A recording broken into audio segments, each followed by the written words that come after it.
preventing burnout in research, teaching, and academic leadership.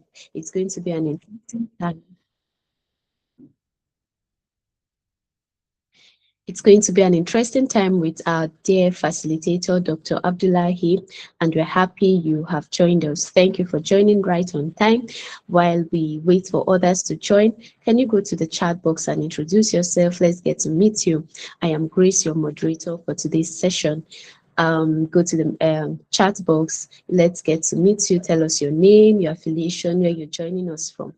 Tell us your name, the institution you're joining us from, and even your location. Let's get to meet you.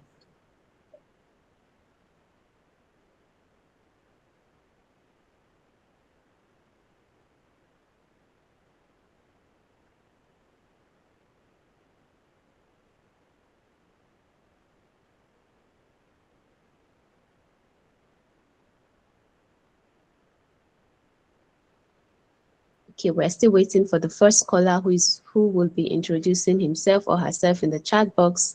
Let's get to meet you. Let's know your name, your affiliation, organization, and where you're joining us from. You're welcome to today's keynote lecture.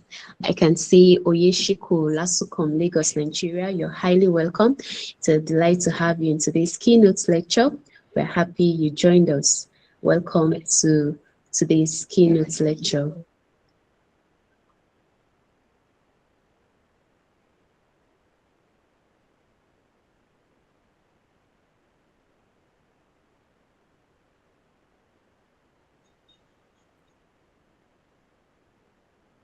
Welcome to Engineer Maru Clements. We're happy you joined us. Kindly let us know where you joined us from, Engineer Maru Clements. We have Mr. Bayode Blessing A from Thomas Adewumi University, Okoirisha, Kwara State. It's beautiful. Thank you, Mr. Blessing, for joining us all the way from Kwara.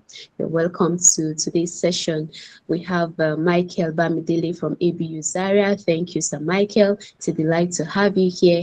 Okay, Engineer Maru Clement is joining us from Delta State. We're happy to have you here. Thank you for joining us. We have Philip, Burundi, National. Okay, Philibert from Burundi National Institute of Public Health. You're highly welcome. It's a delight to have you here.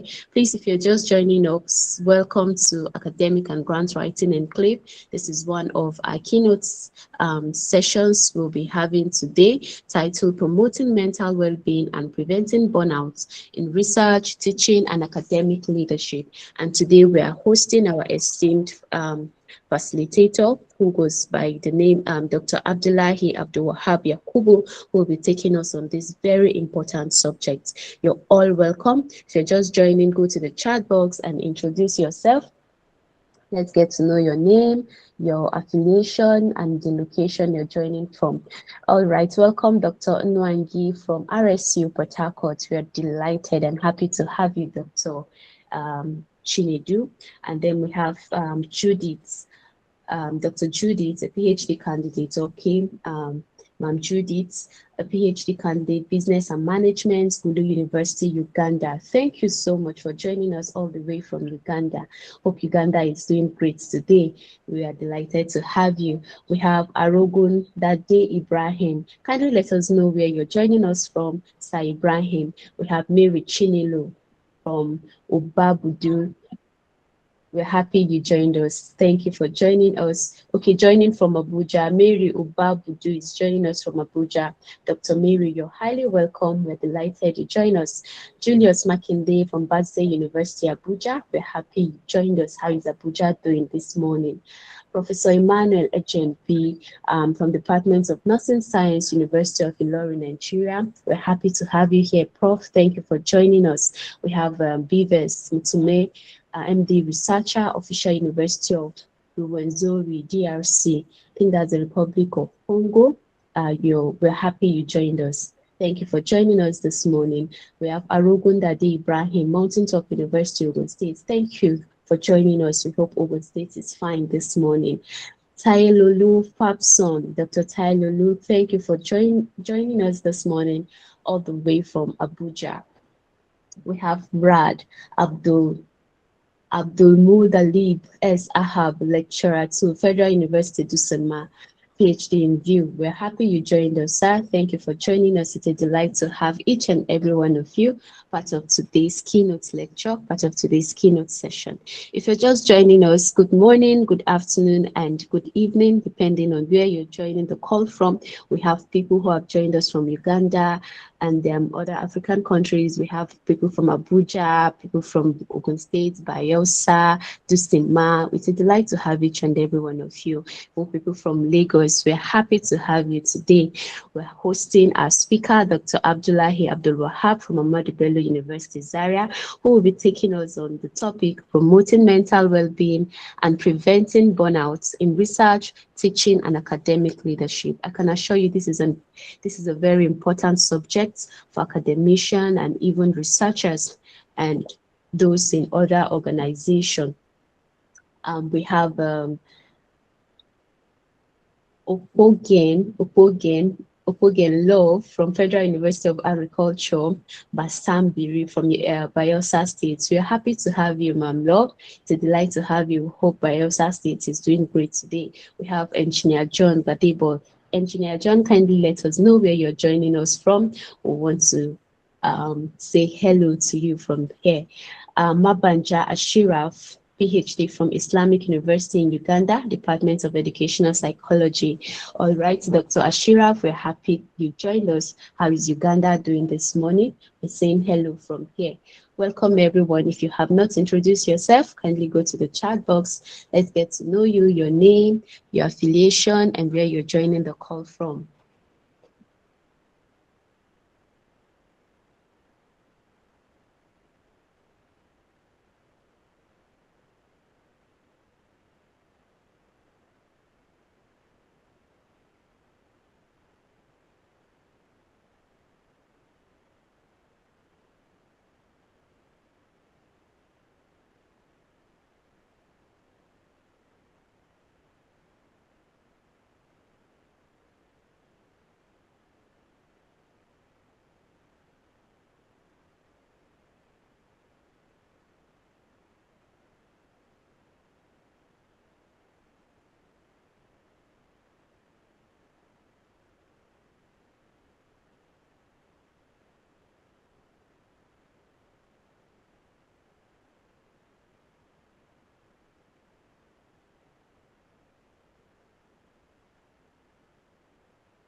All right, everyone. Good morning once again. Good afternoon and good evening, depending on where you're joining the call from.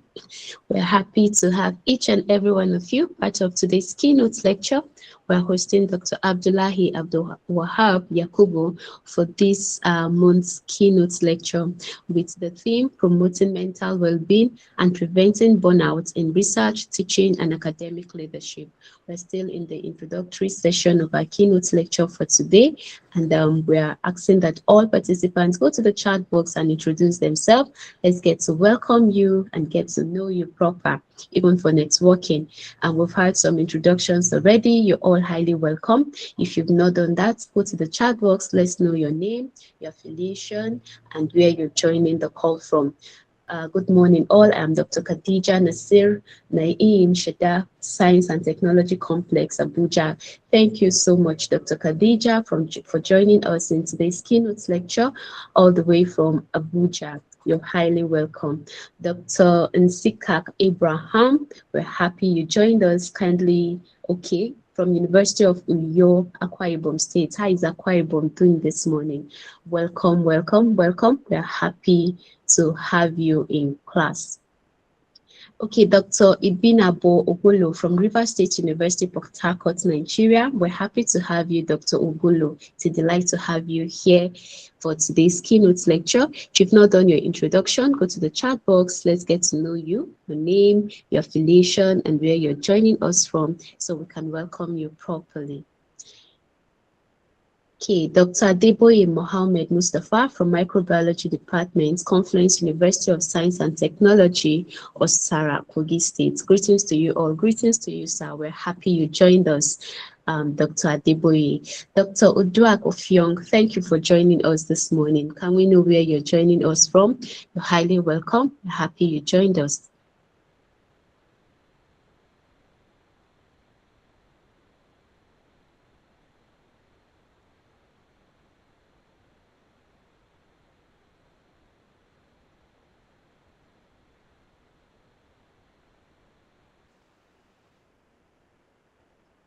All right, Dr. Israel Benga Michael from Lautech, Ogumosho, Oyo State, Nigeria. Thank you for joining us this morning. How is Oyo State doing? We have Dr. Hilary Omuka from Agricultural Economics and Extension, University of Delta, Agbo. Thank you for joining us. How is Asaba doing this morning, sir? We have Professor Oluyemisi Bamiro. Professor Oluyemisi, we're delighted you joined us. Thank you for joining us. Can we know where you're joining us from? And we have Adishi Charity from Federal Polytechnic, Nekede Owerri. How is Owerri doing this morning, ma'am? Thank you for joining us. All right, Dr. Ofyong is joining us from the University of Abuja. Thank you for joining us. We sure know Abuja is doing great this morning. Good morning, all, from Professor Samuel Faboyede, Kolade University, Ibadan. How is Ibadan doing this morning? Thank you for joining us, sir. We have Ma'am Zainab Aliyu Abdul Qadri from the Department of Medical Microbiology Parasitology, Bayero University, Kano. Thank you for joining us, Ma'am Zainab. We sure do hope that Kano is doing great this morning. Dr. Amitaya Azuka of Nigeria. Okay, Dr. Azuka from Nigeria Maritime University, Delta State. Thank you for joining us, sir. It's a delight to have you here again, and we sure know Delta is doing great this morning. Oluyemi Olabisi, okay, Oluyemisi is joining us from Olabisi Onabanjo University. We're happy you joined us. How is your place? Mrs. Nafisa, thank you for joining us from Anatomy Department, College of Medicine, University of Lagos. Thank you for joining us this morning. We have Olojede Sadiq from University of Medical Science, Ondo. How is Ondo State doing, sir? You're welcome. We have Ma'am Pamela Otoho from Akwa Ibom State Polytechnic joining from Uyo. You're highly welcome. It's a delight to have you here. It's a delight to see you here again. Dr. Abba from Uyo. Thank you for joining us, Dr. Abba. We have Dr. Issa Chado, Biology Department, IBB University, Lapa, Niger State. Thank you, Dr. Issa, for joining us this morning. How is Niger State doing? If you haven't represented your state, institution, organization, kindly come to the chat box and let's get to know you. And let's say hello from here. Good morning from Dr. Noble. from Rivers State University, Port Harcourt, Dr. Noble Aketufel. Hope Rivers State is doing very well this morning. Thank you for joining us, sir. We have Wasiu Ijaduola from University of Ibadan, a postgraduate student from School Library and Media Technology. We're happy to have you here, sir. Abdul Wasiu, it's a delight to have you join us this morning. We have Sir Peter Ogondo from Taraba State University, Jalingo, Niger State. Thank you for joining us and for representing your institution and your location, Taraba State. We're happy you joined us this morning. We have Justina Obianjua from Federal Polytechnic, Nekede, Owerri. Thank you for joining us, Ma'am Justina. Hope Owerri is doing beautiful this morning. Kamaruddin Abiodun, PhD research student from Osun State University, Osogbo, Nigeria. Thank you for joining us. We're happy you joined us this morning. We have Professor Nuruddin Akinsola Bello, Department of Estate Management, Faculty of Environmental Sciences. We're happy you joined us. Prof, thank you for joining us this morning from University of Ilorin. Mr. Ope Matthew Otis, we're happy you joined us again here. It's great to see you here again. Kindly let us know where you're joining us from today. Dr. Benjamin Ado, Department of Microbiology. We're happy you joined us today. Joseph Sarwan, Tarka University, Makodi. How is Benue doing this morning? We're happy you joined us. Cookie Sonny, we're happy you joined us, an academic lecturer from the Department of Cooperative Economics and Management. Kenule Bison Polytechnic Borough, River State, a PhD candidate of Banking and Finance, River State. We're happy you joined us, sir. You're going to get a lot of value. We're happy you joined us. Professor Mariam Hassana Ati from Federal University, Tusema, Katsina State. Prof, ma'am, we're really happy you joined us. Thank you for joining us today. It's a delight to have you here, ma'am. Williams Oloma Juliana, PhD student, National Open University, Nigeria. We're happy you joined us here, ma'am. Uloma. It's a delight to have you. Dr. Roland, we're happy you joined us from University of Ibadan. Utsman Ibrahim, we're happy you joined us from Yobe State Accountancy Department, May Idris Aloma Polytechnic. Happy you joined us. Dr. Vincent Oche, thank you for joining us this morning all the way from University, Taraba State University, Jalingo.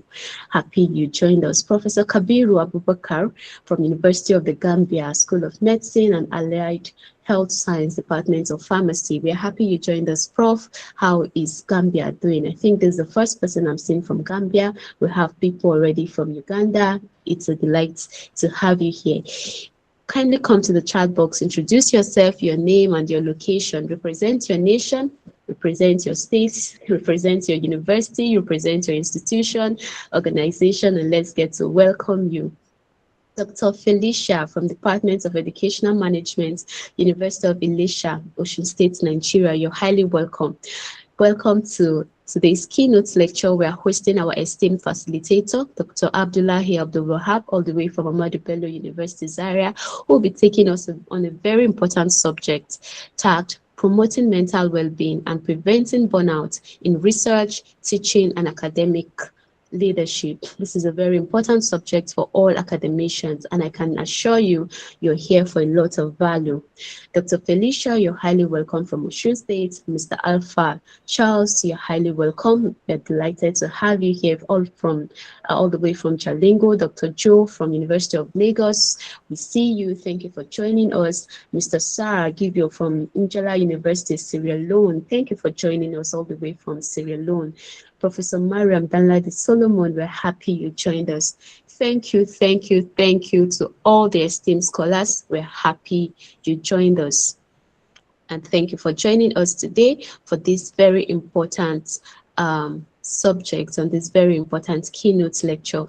Shortly, I'll be bringing up our facilitator who will be taking the lecture for today. The lecture is tagged Promoting Mental Well-Being and Preventing Burnout in Research, Teaching, and Academic Leadership. You're in for a lot of value.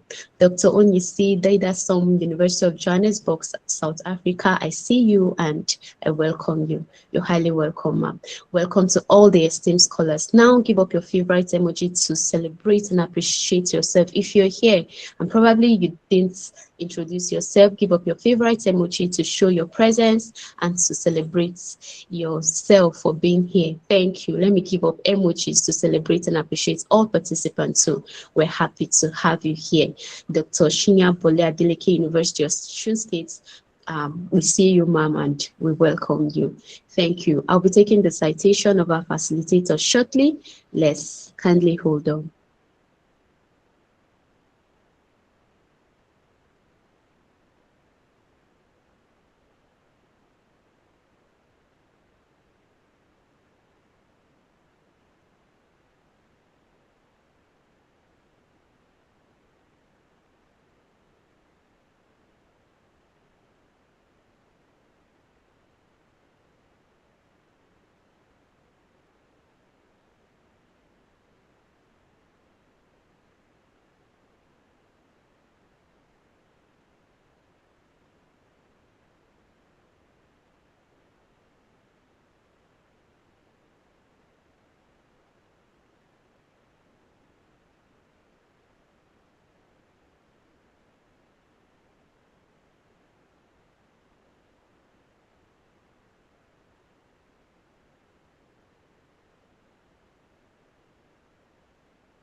All right. Good morning, good afternoon, and good evening to the esteemed scholars in the house, depending on where you're joining the call from.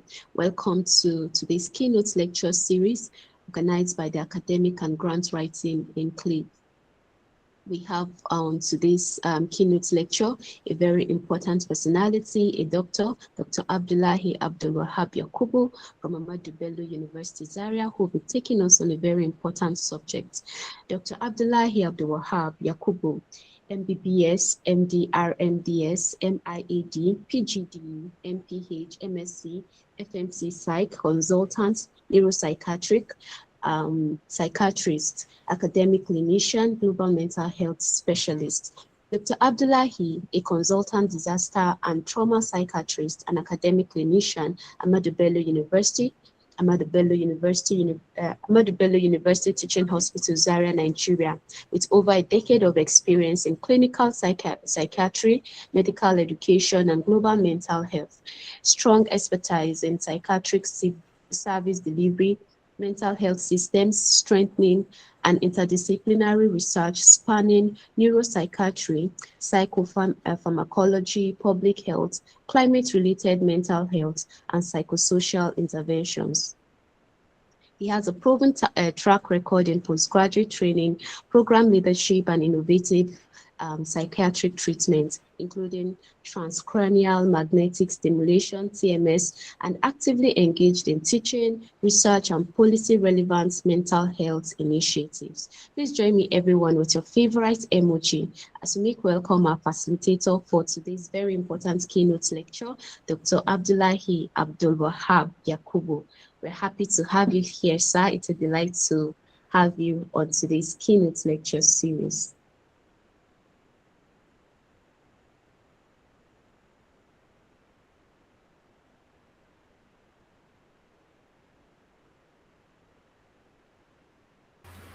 Thank you very much. Thank you very much.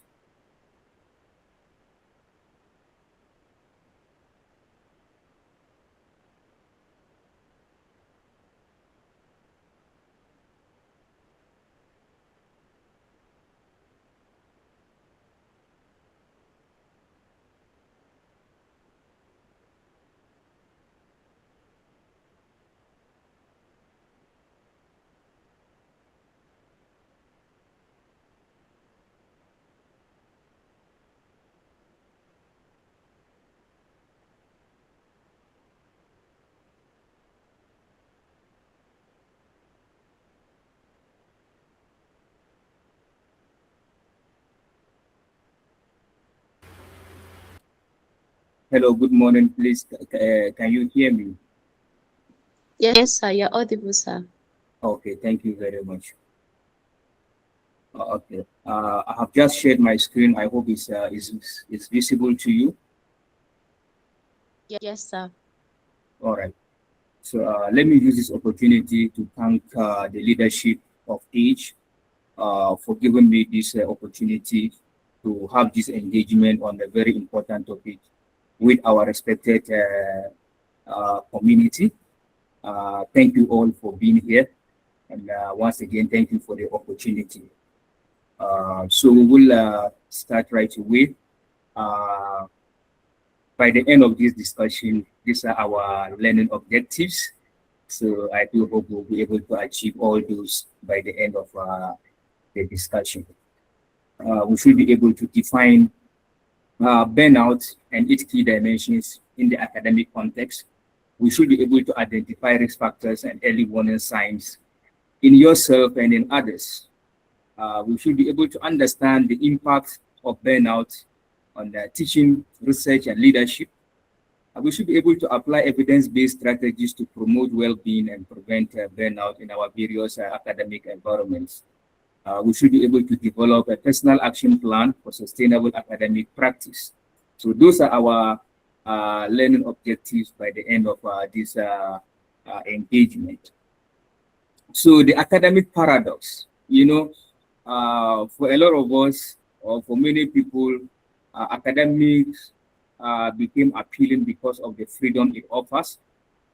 So life as an academic can both be exciting and also very painfully stressful. Intellectual freedom, for example, and pursuit of knowledge is one of the exciting things about academics.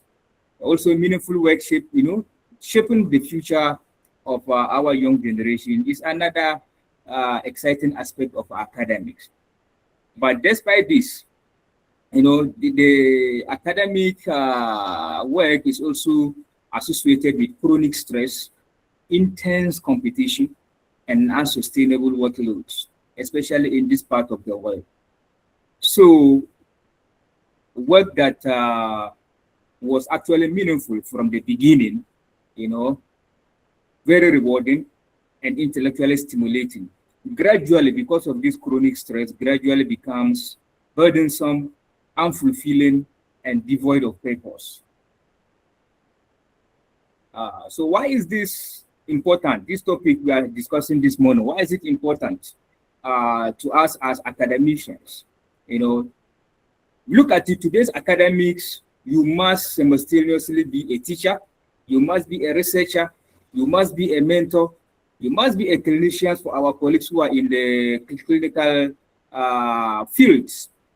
You must be an administrator, grant writer, reviewer, editors, community leaders, and family member. This is a huge lot, a whole lot. So how many hats? The question is, how many hats can one person wear before exhaustion becomes inevitable? That is the question we are trying to answer today. What is our current reality? What is our current reality as academicians?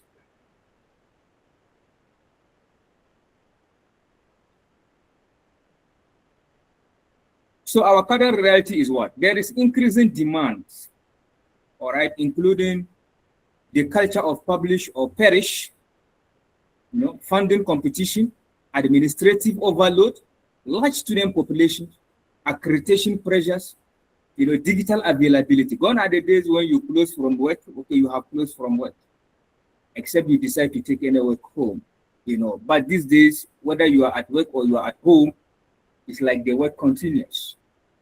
Assignments are given and submitted, via digital platforms.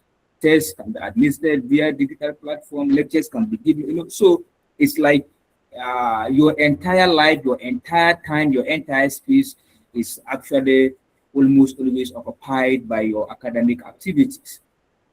All right. So limited staffing. A lot of our institutions don't have adequate number of staff. So the few available ones are often overloaded, often overworked. Economic uncertainties, the remuneration may not be very good in many parts of, especially in our environment, we put it that way. So this creates chronic occupational stress. All these create chronic occupational stress. So, but before we go into the subject of burnout, let us understand what mental well-being is all about.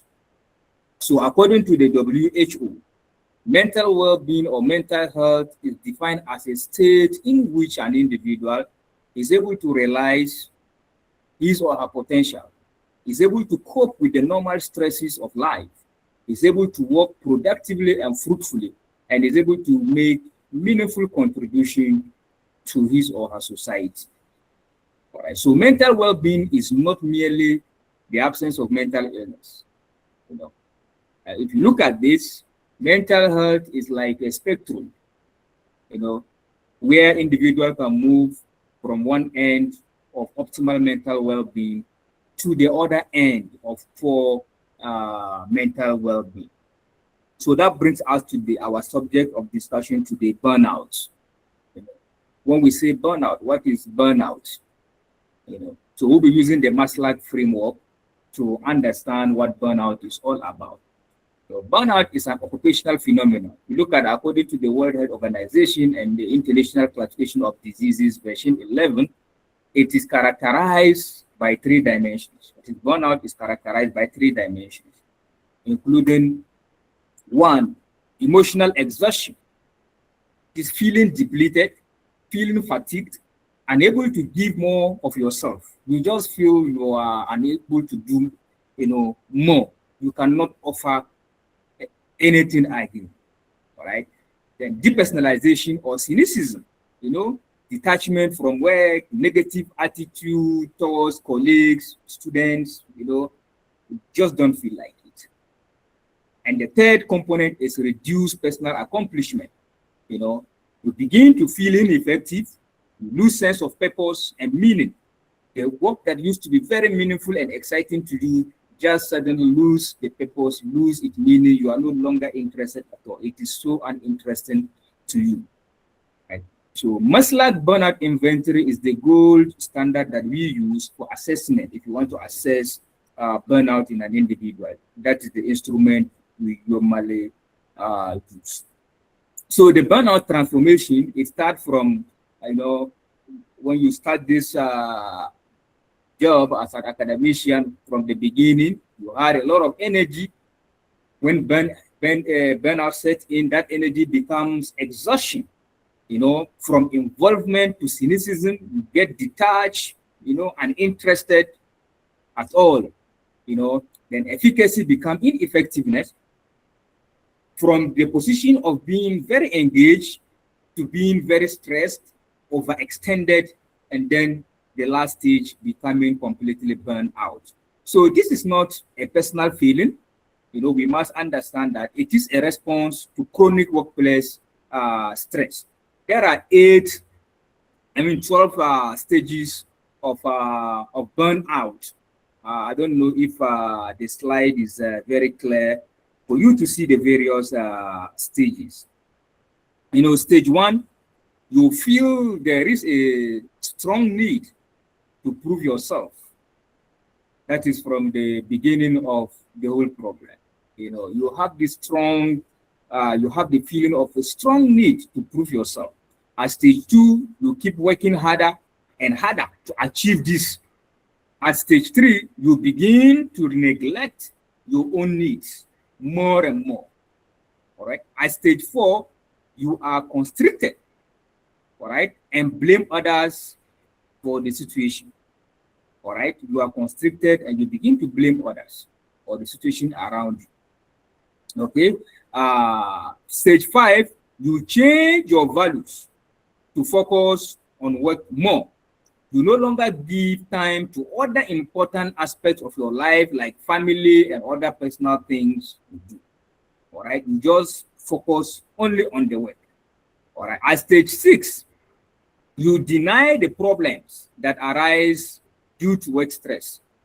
You don't want to attribute all the problems, that arise as a result of that stress, like poor sleep, constant headache, body ache,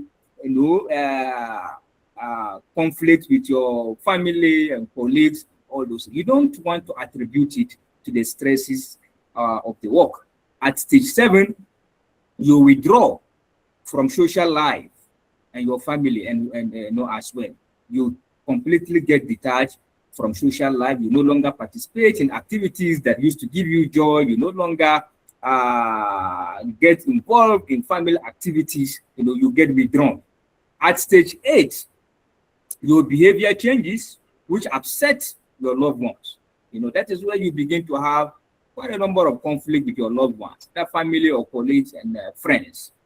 Right? At stage 9, you begin to have what we call depersonalization, all right, or cynicism, all right. It happens, you do not feel like yourself, you just feel very strange, as if you are watching yourself in a slow motion, as if you are not the person, that kind of feeling. At stage 10, you feel empty and numb, you know.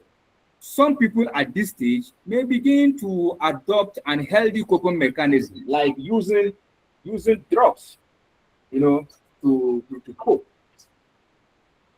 using drugs to cope. Uh, at stage 11, you feel depressed, you feel lost, and completely exhausted. All right. At stage 12, you mentally and physically collapse.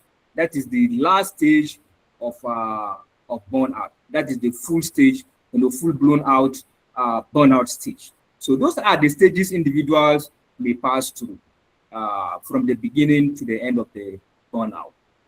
So we must understand that burnout is not laziness, burnout is not weakness, it is not poor motivation.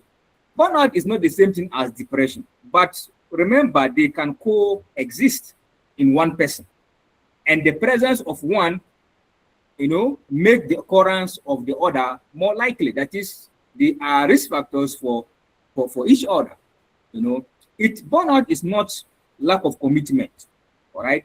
Burnout is a predictable response to chronic occupational stress. So why are academics, at risk? Why are academics at risk? One, the academic environment creates multiple stressors, as we all know. Among these stressors include workload, the art of teaching, research, administration, service. All these demands excellence, and it can get overwhelming sometimes. Also, the academic environment creates competition. Funding success rates often below 20%. So, and everybody wants to get a piece of that. So competition can be very stiff, and that can lead to distress, stress, distress, and burnout. The culture of publish or perish.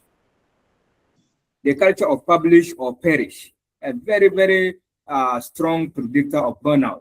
The constant pressure to produce impactful output can be very, very overwhelming. Okay.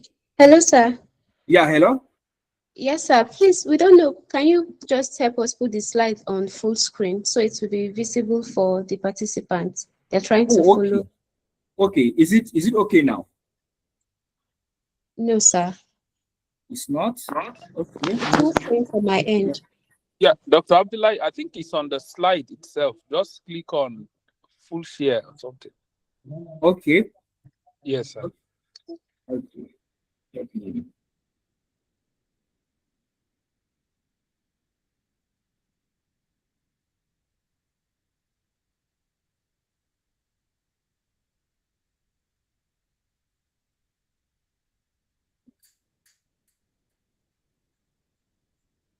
Is it better now, please?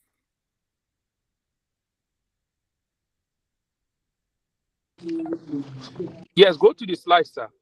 Yes. Go down, right. Yeah. Is Yes. that okay? Yeah. Thank you. Oh, all right. All right. So do I need to go back or I can continue from here? No, just continue, sir. Yeah. Oh, okay. All right. So the culture of publish or perish, like we said, is one of the factors that put a lot of pressure on many academics, and then that can lead to burnout. Then there is this issue of role ambiguity. Juggling multiple identities. Now this moment you are a teacher, the next moment you are a researcher, you are a leader, you are a mentor. It can sometimes get overwhelming to do all these things at the same time. Then the issue of high cognitive demand. Being in the academics is a very demanding cognitive job, but like in our environment, like I would say, with limited recognition. For example, poor remuneration, that can put a lot of stress on the academician, and that can lead to burnout. So job stress and burnout among lecturers show positive correlation. That is, the higher the job stress, the higher the likelihood of an individual getting burned out. There is a positive correlation between the amount of job stress and the occurrence of burnout. Now, I would like to ask to briefly look at the neurobiology of chronic stress very briefly. How this leads to burnout. Usually, when an individual is stressed, what happens is there is stimulation of the part of the brain we call hypothalamus. This in turn leads to what? Stimulation of the pituitary. Okay, and the pituitary will then stimulate. There are two very small organs sitting right on our kidneys called adrenal glands, where a chemical called cortisol is produced. This cortisol is referred to as stress hormone. All right. Now, when there is persistent stress, chronic stress, there is production of high amount of cortisol. Now, when you have a high amount of persistent cortisol in the body, that is, the levels of cortisol is constantly elevated, what happens? It acts on the hippocampus. The hippocampus is the part of the brain that is responsible for memory. All right, formation of memory. It also affects the part of the brain called amygdala, which is the seat of emotions, and as well as the prefrontal cortex, which is the seat of executive functioning, where planning and execution, decision making takes place. So all these parts of the brain get affected. So what is the consequences when this happens? The individual begin to suffer poor memory, all right, because of the affectation of the hippocampus. Okay, there is a problem with emotions, all right, and there is problem with what? Fatigue and poor decision making as a result of the affectation of this part of the brain. So this is a summary of what I am saying. What does chronic stress do to what? Cognitive performance. All right. Chronic stress will impair your attention because of the affectation of the prefrontal cortex, your working memory, because of the affectation of the hippocampus, your decision making, also because of the affectation of the prefrontal cortex, creativity, your problem solving, and your scientific productivity. All these areas of your functioning are affected because of the chronic stress. So ironically, the brain is needed for research, all right? But it is the first organ that get affected as a result of prolonged stress. Now, what is the prevalence of this problem we are talking about? Empirical evidence prove that the problem is widespread. It's a very common problem. So what are the research findings? What has research pointed out to us?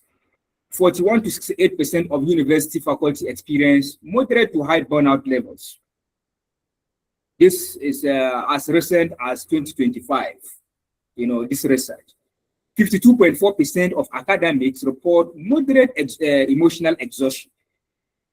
62.9 show moderate depersonalization, and 71.6 report physical symptoms related to stress. So, healthcare students and academics have been shown to consistently show higher rates of these problems. So this is not an individual problem. If you look at the figures, these are actually very significant statistics. So this is not an individual problem. It is a systemic issue that affects academia globally, not just in Nigeria, not just in Africa. This is a global problem. So what are the risk factors? We'll break the risk factors into various domains. So let's look at the academic workload domains. Dense curriculum requirements, excessive workloads, like we have mentioned, have quite a number of courses to teach, quite a number of students to examine and mark scripts. All these things can lead to chronic stress and eventually burnout. Excessive workloads, like we have mentioned. Performance expectations, this is a very common thing among academicians, perfectionism and fear of failure. Because of the stiff competition, everybody wants to succeed. Everybody wants to perform exceptionally well. Then competitive environment, like social comparison and imposter phenomena. Everybody, like I said, wants to be at the top, want to be, the rising star or whatever. Technology and remote learning. Technology actually can make our work easier, but sometimes paradoxically, it can also contribute to our overwork. For example, like I said, these days, whether you are in the academic environment or you are at home, if you are not careful, if you don't set very clear boundaries, very intentional boundaries, you are almost always going to be working. Because you can give tests, you can give lectures, you can assignments, you can do all these things on your screen. All right, so this can lead to digital fatigue. So let's look at the psychological and personal domain. Individual vulnerability factors, including perfectionism, like we mentioned, and self-imposed pressure, low resilience and self-efficacy. Some individuals are able to endure more stress compared to others. So the individual resilience levels matters. Intrinsic versus extrinsic motivation. For some people, what they do, they get them, their motivation is intrinsic. That is, it comes from within. They just love and enjoy doing what they are doing. While others, they do what they are doing because of external reward. I want to get grant, I want to get promotion, I want to, like that. So these are external motivations. People who work based on internal or intrinsic motivation tend to have better resilience. But for those who do what they do primarily as a result of extrinsic motivation, are more likely to burn out compared to those who do so based on intrinsic motivation. Then the fear of failure and parental or mental expectation. Apart from your own workload, you are acting like a parent or a mentor to your students, and that can also be quite overwhelming. The non-adaptive coping mechanism. For some people, when they encounter stress, they tend to adopt, maladaptive coping mechanism, like we mentioned. Some people may resort to using drugs, either prescription or illicit drug, to cope with this stress. The person cannot sleep, he just get a sleeping pill or something like that. So these are poor coping mechanisms that can, in the long term, lead to more bigger problems and eventual burnout. And then the feedback loop, academic stress, emotional exhaustion, leading to reduced engagement, leading to poorer performance, and then increased stress. So that is the loop. That is how this academic stress, eventually lead to what? Increased stress and burnout. Then, like I said, motivation type matters. Intrinsic motivation protect against burnout, whereas extrinsic motivation increase vulnerability. So let's look at the leadership and structural domain of the risk factors. Institutional and management factors, even poor leadership, lack of vision, trust, or guidance will lead to more stress in the academic environment. Micromanagement can stifle creativity and autonomy, and that can lead to increased stress. Unclear goals, vague expectations and shifting priority.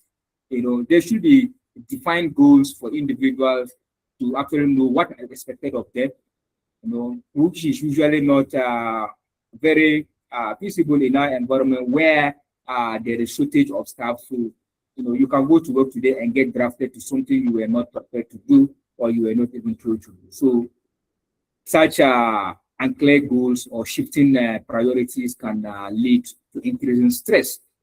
Lack of feedback, no input on performance leads to uncertainty. As managers, when you should be able to give feedback to your staff or subordinate, let them know when they do well, give them praise, let them, understand that what they are doing is visible, they are seen, that lead to more encouragement. Then public criticism, unfair or negative feedback in front of peers can actually lead to very high levels of stress. And career and growth barriers, where there is no career progression pathways, insufficient training opportunities, monotonous or unchallenging work. All this can increase the levels of stress and detachment from work.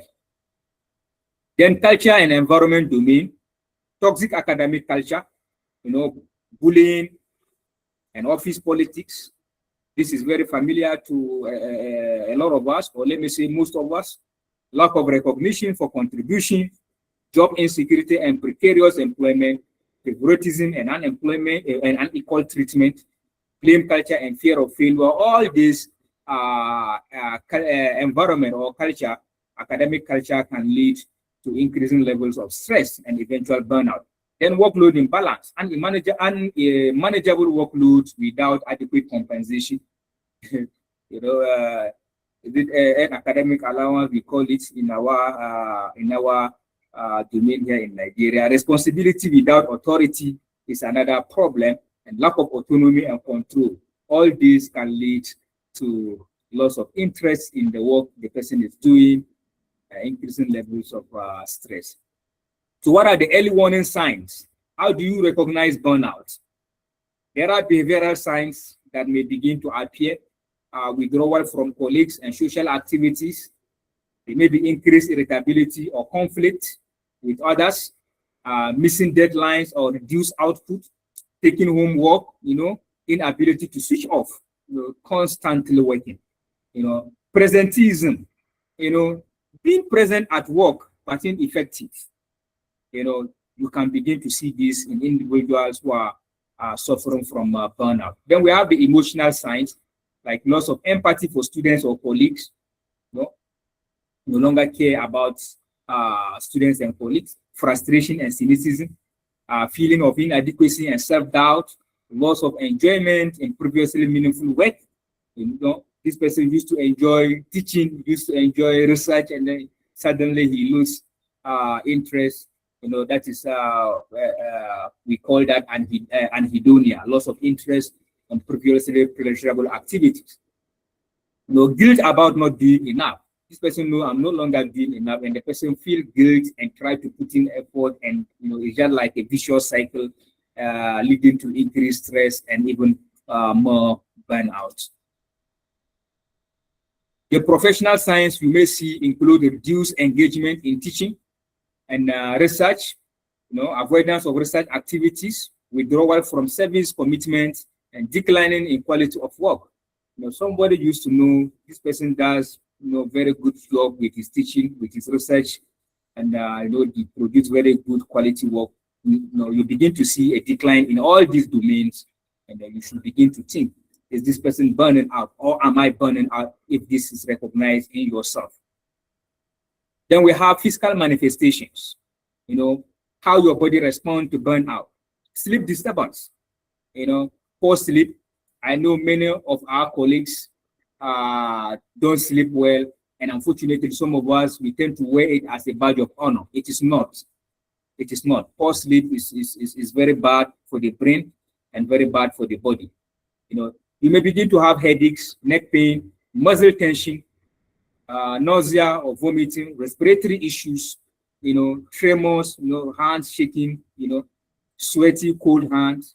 The list is not exhaustive, but these are some of the common physical symptoms you may notice in yourself or in others. So burnout is not just in your head. It has profound physical consequences, as you can see listed above. Now, ask yourself, recognizing this early warning sign, you should endeavor to routinely ask yourself, am I constantly tired? Do I dread coming to work? Am I becoming cynical? Have I lost joy in teaching? Is my research becoming overwhelming? Have family members noticed any changes in me? Have they complained about, some things? Routinely ask yourself these questions and give yourself very honest answers that can point you towards identifying these problems in yourself, all right? And early recognition allows early intervention. And with early intervention, the outcome is better. So the consequences of burnout, what is the impact on the individual? So we look at the mental health consequences. There may be increased risk of anxiety and depression, sleep disruption and insomnia. Some people may have suicidal ideation, and even suicidal attempts can occur. Some people may begin to use illicit substances or prescription medications to cope. Substance use. So that is a maladaptive way of coping. Professional consequences may involve reduced academic performance, intention to leave the academia. A lot of colleagues have actually left the academia because of problems of burnout. Clinical errors for colleagues who are in the clinical arm of this academic work. You may begin to make unnecessary clinical errors, and that can cost lives. Reduce empathy, and either patient, student-centered approach, depending on whether you are in the purely academic or clinical aspect. So the institutional impact of burnout include loss of talent. Like I said, quite a number of experienced academics leaving the profession because of burnout. Reduced quality teaching, student learning outcomes will suffer if this happens. Decreased research output, innovation and discovery may decline. Poor team culture because of cynicism. Cynicism is contagious, and it can spread through teams, and that can affect the team culture. Increased cost, recruitment, training, and absence management, all these increased costs for institutions. So the well-being of educators, the well-being of educators directly impacts the quality of teaching and influence the success of the learning process. So we need to do all we can to prevent burnout. So what are the protective factors? What are the things that, if present, will build resilience? Resilience is the ability to negotiate, to adapt, and to actively manage significant sources of stress or trauma. So what are the things that will improve resilience? Remember, there is an inverse association between higher resilience and lower burnout. That is, the higher your resilience, the less likely your chances of burnout. And the lower your resilience, the higher the chances of burnout. So what are the key components? Personal accomplishment and sense of efficacy. Social support networks, very, very important in terms of building your resilience. Self-efficacy and confidence. Adaptive coping strategies. Sense of purpose and meaning. And lastly, but very importantly, psychological flexibility. Your ability to adopt, to see things differently without getting consumed. All this can increase your levels of resilience and protect you from burnout.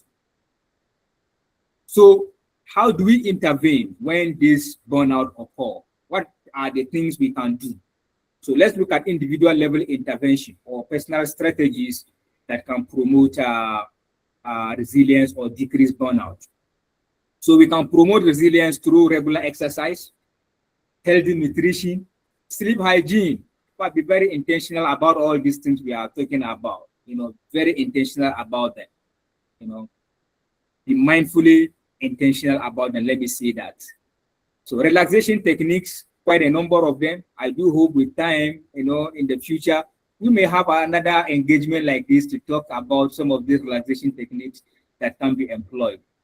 Spirituality, where appropriate, leisure activities, scheduled vacations, self-care, remember, is a professional responsibility. So all these things, when you engage in this, it can improve or increase your resilience. So at the individual level intervention, at cognitive level, what are the cognitive strategies you can adopt? Please, you need to replace the concept of I must do everything with what truly requires my expertise. All right. So you don't try to do everything. You must prioritize. What truly requires my expertise and channel or put your energy there so you can conserve energy for other things. You must practice prioritization, like I have mentioned. Realistic expectation. You can't do everything. Self-compassion. You must show yourself self-compassion as much as you show others. You must show yourself. That is very important. Acceptance of imperfection. You cannot be perfect. You can't do everything perfectly. So those moments you do things that are not very perfect, don't be too self-critical. All right. You must show yourself some understanding and accept that being imperfect is part of life. So individual level intervention, there are some evidence-based intervention that I will mention briefly. Like I said, I hope that in the future we may have another opportunity to talk about this in details. So professional coaching have been found to be very helpful. If you recognize this, that you are already having these problems, you can engage a professional to coach you, to help you through the problem. It has been found to be very helpful. Take scheduled screen breaks. I know a lot of us now work very majorly on screens, on our systems. So you should take scheduled screen breaks. The 2020 rule is very important. All right. That is every 20 minutes you spend on your screen, you should look 20 feet away for 20 seconds. And then you come back to that. That can take away a lot of stress and prevent digital exhaustion. All right. Time management techniques like the Pomodoro technique or the Ishikawa matrix. I think I will talk briefly about this very shortly. Mindfulness-based interventions like deep breathing exercise, progressive muscle relaxation, the 5-4-3-2-1 technique, meditation, yoga, etc. All this can help a lot in reducing stress and keeping you grounded in what you are doing. Emotional intelligence training, relaxation techniques like I have mentioned above, academic skills training like what Age has been doing, academic grant writing training and so many trainings that Age has been doing, helps a lot, because it tells you what you need to do, when to do and how to do it. So that is very important. And I encourage all of us to participate in all this training that are made available by Age. So digital detox, from time to time, it's not only drugs that we do detox for. Even digital detox, we do encourage that, and it is very important. You should have this, you take breaks from the, especially social media. You are not, you switch off, spend time with yourself, with family and friends without having to get yourself engaged in the digital world. That is very, very important. Very important. Try it and you will see how effective that can be. So time management for academics. Prioritize important over urgent. You should use time blocking apps. All right. The Pomodoro technique and Eisenhower matrix, very important. Protected writing time. Should develop that. Email boundaries. You should learn to delegate. You can't do everything, like I have said. Saying no strategically. Remember that every yes to one commitment is a no to another. All right, you can't do everything, so you should prioritize. So time management, again, rethinking productivity. We should think in phases, not equal allocation. Research moves through natural phases. That is idea generation, data collection, analysis, writing, revision, or like that. So you should align workload with cognitive demand. You can see that those phases, they don't demand equal cognitive tasks. All right. So you should align the workload based on the cognitive demand, based on the phase of the work you are doing. You should take advantage of predictability. All right. Review cycles, teaching breaks, funding deadline. Take advantage of these predictable cycles. All right. So that you can plan your time well. When you need to rest, you rest. When you need to work, you work, and like that. So that you don't get to spread your work all over. Every time you are working, you are doing one thing or the other. You should plan around institutional rhythms also. The institutions usually have breaks. Make sure that during breaks, you are actually able to rest. All right. So you should plan your time according to your institution's calendar. Recognize career stage evolution.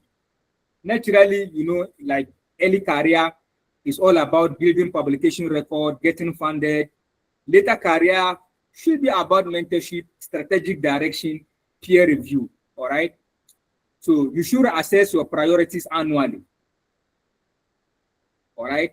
Assess your priorities annually and see what, how you can organize your time.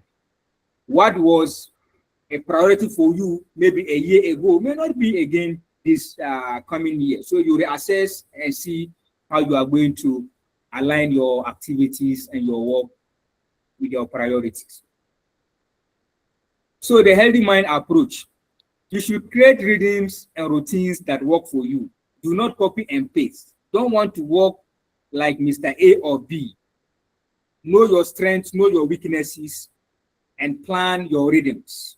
All right, and create rhythms and routines that work for you. You must learn to balance family, research, and personal time without guilt. All right, and ensure that you maintain very healthy boundaries. All right, create time for each of these. Don't let one overshadow the other. Learn to ride the productivity wave rather than fighting it. What I mean by this is, naturally, there are times you feel very energetic, very creative. You are able to do a lot. Fine. Do that. But there are times that you get those natural dips. You don't feel productive. You don't feel like doing anything. Come on, ride the wave like that. Do not force yourself. You can't be productive all the time. All right? So it is okay not to be productive sometimes. It is okay not to not to be able to do things that you wanted to do sometimes. All right, it is a natural wave. Now, ups and downs. So you should ride that wave rather than fighting it. Be realistic. All right, realistic planning to boost productivity without sacrificing well-being. That is very important. Remember, the perfect balance does not exist. So you must build sustainability, not perfection. work with the natural rhythms, like I said, with the research cycle. Some period will be writing intensive, others teaching intensive. You should recognize that and work according to that. So building sustainability is more effective than maintaining perfection over long-lasting academic career. An important insight we must take with us is what? It is important to have clear on and off for your work. Don't leave your work just like I said, you just work every time. You must have a clear on and off for your work. Oh, this time is off my work period. I need to be with myself. I need to do other activities. I need to relax. I need to exercise. You must have that. All right. Adjust your pace depending on your career stage. Try to have, very important, try to have a thin but long career rather than a thick but short career. All right. For example, all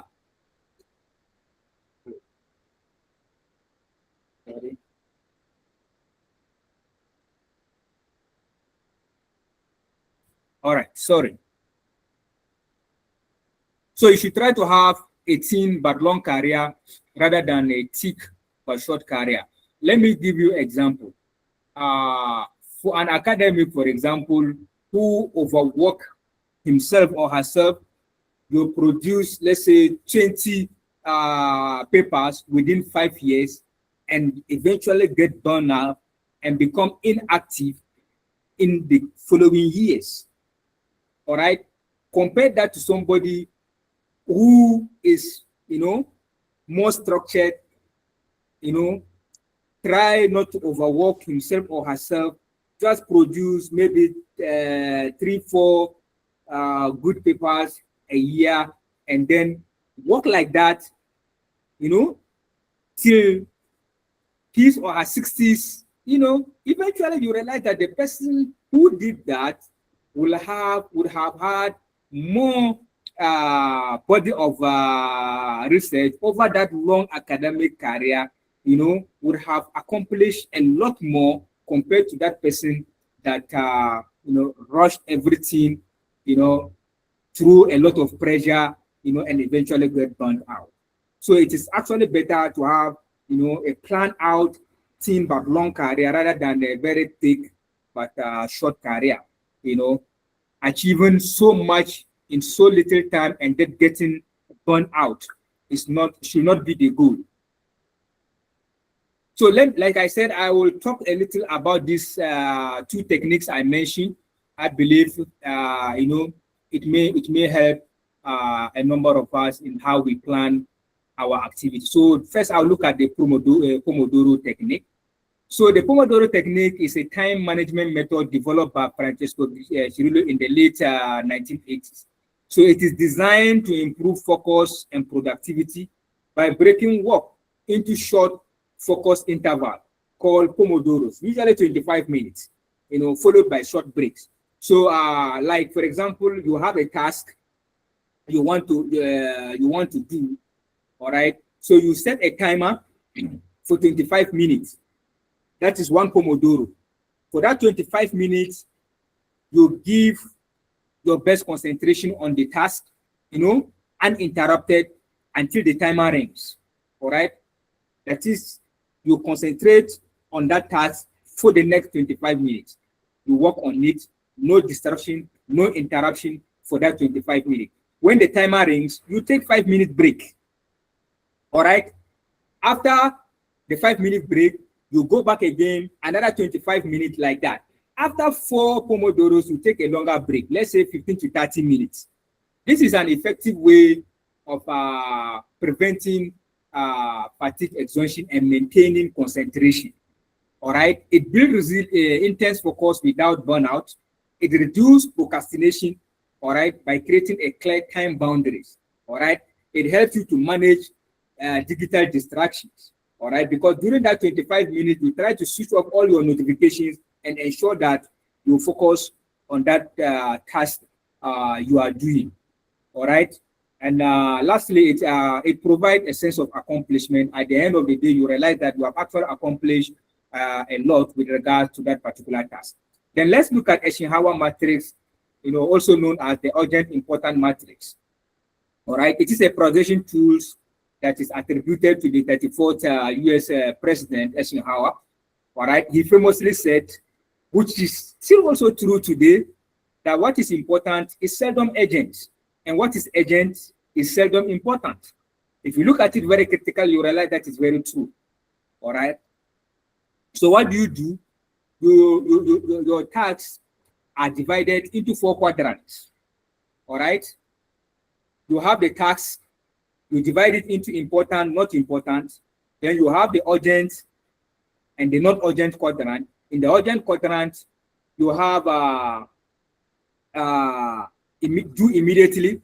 All right. In the not urgent quadrant, that is what you schedule. All right. That is in the important domain. The not important domain, you have the quadrant 3. If it is not important, what do? It is not important. All right. We delegate. All right. The task is urgent, but it is not important. So what do? You delegate. All right. If the task is not urgent and it is not important, you eliminate it from your to-do list. All right. So with this quadrant, you'll be able to streamline your work and know what to do now, what to do later, what to delegate, and what not to do at all. All right. Yes. So you have a task that is urgent and very important. Important, you do it immediately. You have a task that is urgent, but it is not important.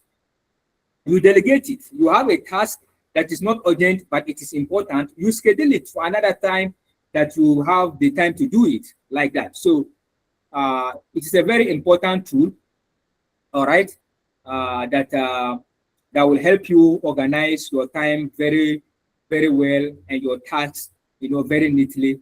It will help you to remove those tasks that are not important and not urgent, that you don't need to spend your time or energy doing them. You eliminate them, and that can help you a lot into organization. Yeah. So why does it work? It will help reduce stress by organizing your priorities very clearly. It will prevent burnout by shifting focus from urgent crisis to long-term meaningful goals. It encourages working proactively, not reactively. So the summary of it is, you use Pomodoro technique to manage focus and combat digital fatigue, and the Eisenhower matrix to prioritize tasks and reduce the feeling of being overwhelmed. So you can adopt these 2 time management techniques. So research productivity without burnout. So you should aim for sustainable productivity. All right, collaborative research, writing groups, protected research days, shared mentorship, incremental progress, over, like we said, a long team rather than a tick short career. The aim should be incremental progress, not just achieve so much within a short time and get burnout. All right, you should learn to celebrate small wins. Consistency almost always outperform intensity. Consistency is the watchword. So teaching without exhaustion, the strategies you can adopt include active learning, engage your students very actively so you don't have to do everything, share resources, technology-assisted assessment, clear expectations. You must have office hour boundaries. Please enforce it very well. Mindfully enforce it. Office hour boundaries. Peer teaching. Encourage peer teaching among your students. So teaching excellence should not require self-sacrifice. Always remember that. The same thing with research excellence. Shouldn't require self-sacrifice. So healthy academic leadership. Leaders influence well-being through fair workload allocation, transparent promotion, psychological safety, recognition, to recognize your staff, subordinates, mentorship, conflict resolution, compassionate leadership. All right. So healthy leaders create healthy institutions, and healthy institutions create healthy products. So what's the role of leadership? Leaders must model well-being. They must demonstrate healthy boundaries. They must normalize conversation about stress and burnout, and even mental health as a whole. Leadership must recognize early warning signs in team members, create culture where asking for help is encouraged. All right, distribute workload fairly, provide constructive, supportive feedback for your staff, celebrate achievement and effort. What is the cost of not acting as leaders? Burnout spread very quickly through teams, so it can destroy otherwise very functional teams. Research shows cynicism, all right, is contagious. It can spread through teams. All right. So leadership sets the tone. Leadership must set the tone so that others can follow. So how do you deal with negatives? Definitely in your career, you realize there will be some negatives. How do you deal with it? You know, how do you maintain perspective? And remember that rejection is part of academic life. It does not reflect the values of your idea. You will get proposals rejected, manuscripts rejected. That should not be a source of overwhelming worry for you. It is part of academic life, all right? And it doesn't reflect, it doesn't mean you are a failure. You must take it as part of the learning process.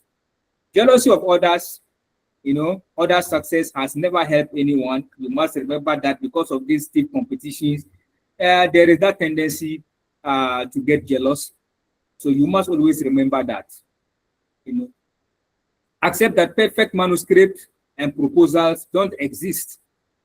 And also good work generate new questions. So no scientific work leads to a dead end.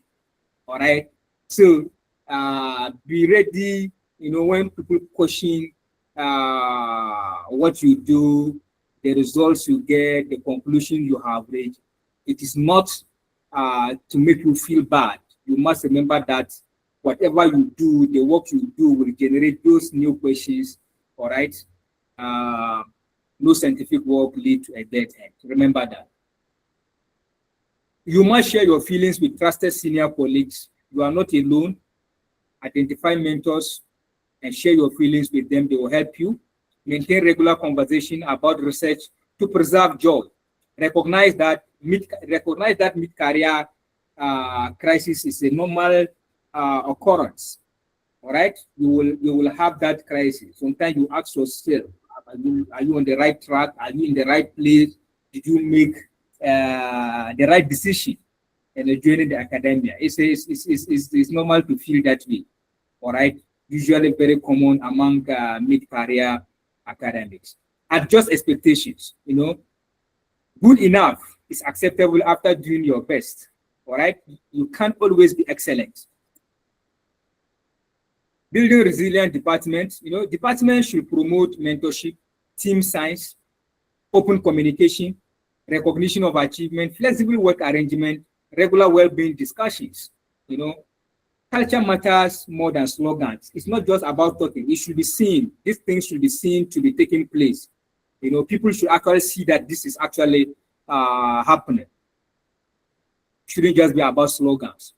So when you need professional help, you should seek assessment when burnout persists, when sleep is severely affected, when anxiety becomes disabling, when depression develops, when substance use increase, when you begin to use substance to cope with all these stress and pressures.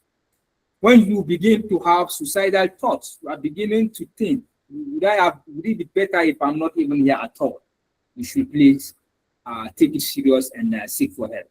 Early intervention improves outcome. And when you recognize all this in yourself or in others, if you recognize it in others, encourage them to seek help, point them in the right direction. And if you recognize it in yourself, please do well to seek help. So what are our institutional recommendations? Institutions should consider employee assistance programs. You should have employee assistance programs that help employees when these problems arise. Confidential counseling should be made available, leadership training, burnout screening periodically, to identify those who have developed the burnout or who are at risk of developing this burnout, so that you can institute measures to help prevent them.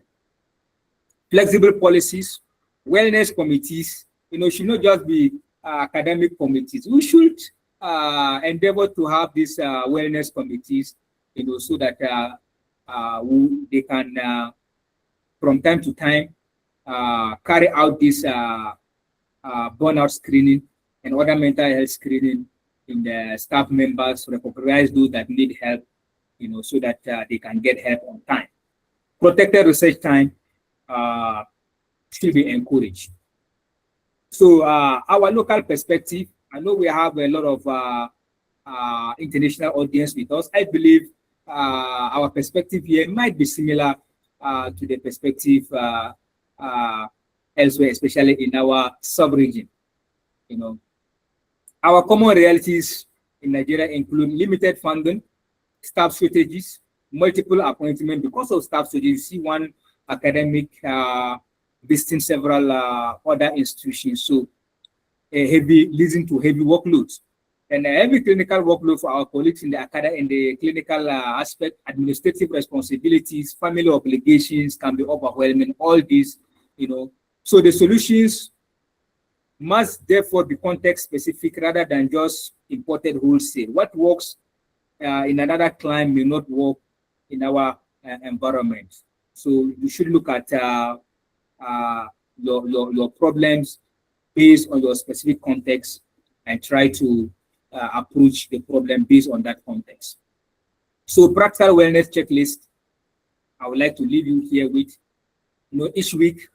I don't know how possible it is for you, but you should do well to to ask yourself these very simple questions as a form of checklist. Did I sleep adequately?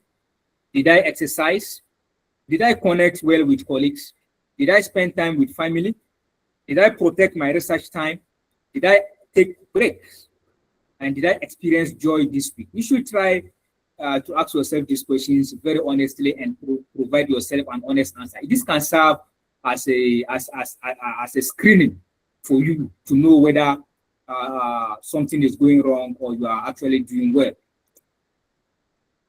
So remember that burnout is common, burnout is preventable, burnout is treatable. So mental well-being improve productivity, mental well-being enhance creativity, mental well-being benefits not just you, but also your students and your trainees. Mental well-being strengthens institutions. So we must remember that excellence does not require exhaustion. Productivity should be sustainable. Healthy academics produce healthier students and more impactful research. Leadership determines organizational well-being, and prevention is more effective than recovery. The aim should always be to prevent, right, rather than to treat. So in conclusion, an academic career is like running a marathon. Okay, there may be ups and downs, but one can go a long way if making persistent strides for a long duration, rather than sprinting for that short period of time.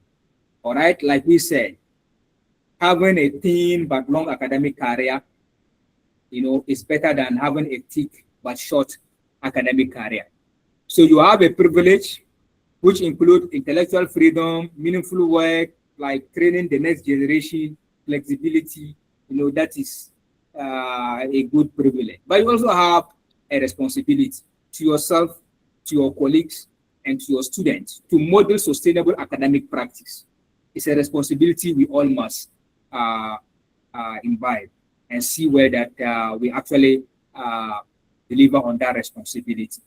Thank you very, very much for your time. And thank you for being with us today. So we will take questions now and see how we can provide answers as much as possible. Thank you very much once again for your time.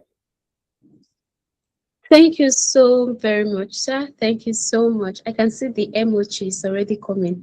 Please let's give it up to celebrate and appreciate Dr. Abdul Wahab. Thank you so much for this enlightening session. We are deeply grateful. Thank you for opening our eyes to prevent burnout in academic and in our work, and also to maintain and promote our mental well-being. Thank you very much, sir. Yes, just as our facilitators say, we'll be having question and answer session.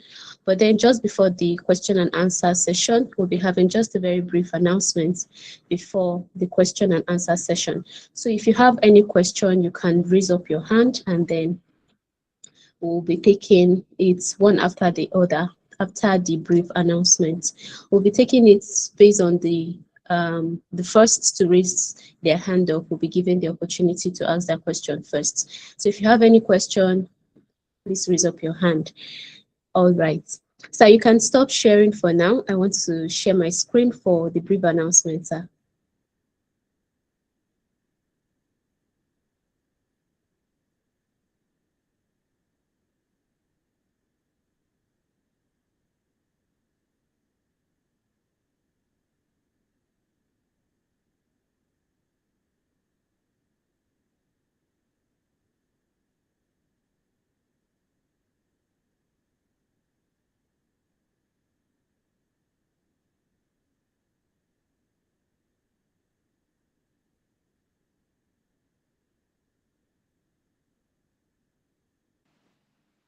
All right. Thank you, everyone, for joining us.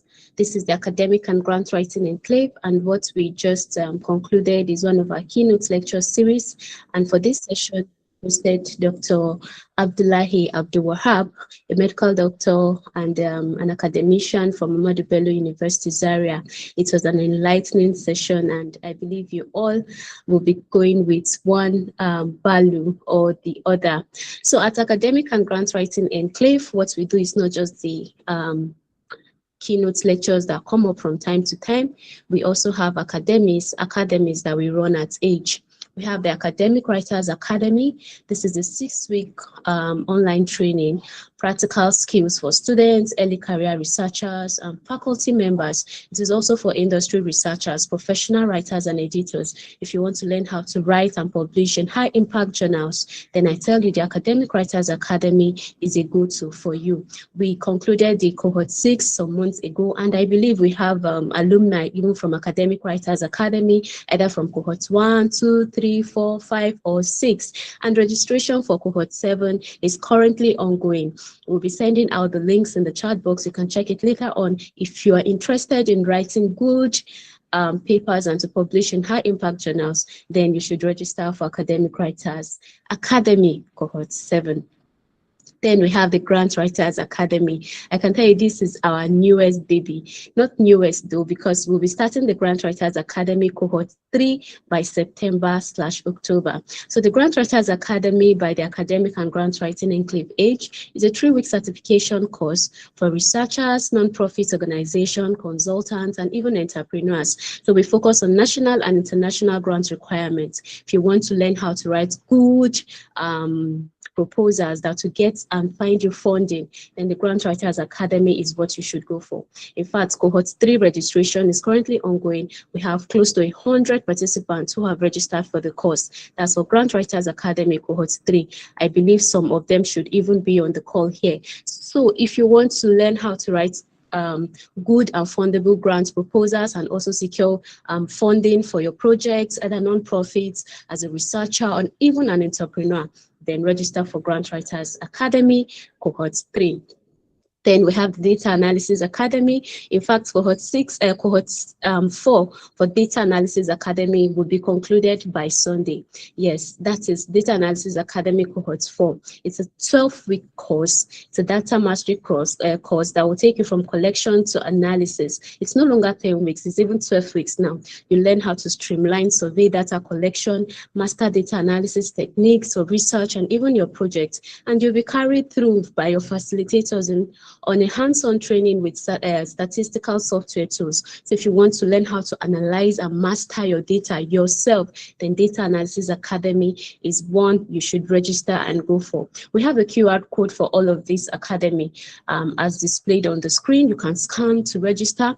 Data Analysis Academy cohort 5 registration is already ongoing. We'll be concluding cohort 4 next week Sunday. So register for data analysis. This present cohort, we had over 200 participants who registered for the cohort. You could be part of cohort 5.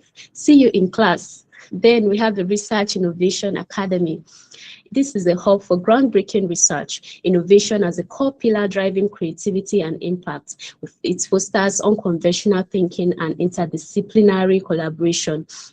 So if you want to be empowered as a researcher to turn your ideas into tangible incomes and outcome, then the Research Innovation Academy is one you should register for. The Research Innovation Academy cohort 3 registration is open. You can register to become a master in your field. And then the Academic and Grant Writing Enclave Age is present on all social media platforms. We are present on LinkedIn, WhatsApp, Facebook, Instagram, and YouTube. We used to even stream this webinars, this keynote lecture we had today on YouTube, but today we are just having it on Google Meet. So follow us on all of these social media platforms for more information and useful resources that will help you in your career. Thank you so much for joining us. Right now, we'll be going into question and answer. So if you have any question for us, for the facilitator, thank you once again, sir, for the wonderful presentation today. If you have any question for our facilitator or regarding the announcements just made, kindly raise your hand and then the opportunity to ask your question will be given to you.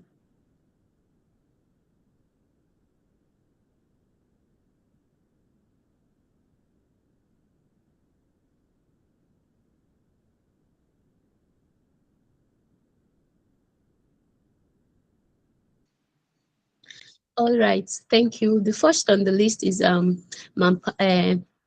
Pamela Otoho. Please, I'll be letting you unmute, but when you unmute and your name is called out, you introduce yourself by your title, your name, institution, affiliation, and then where you're asking the question from.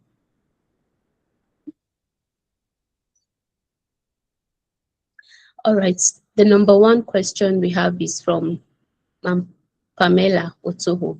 You can ask your question, ma'am.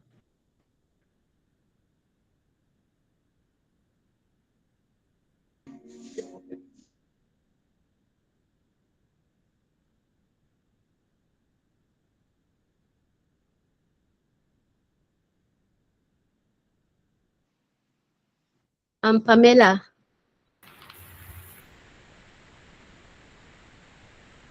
Okay, probably while we wait for her, you can actually unmute if you're.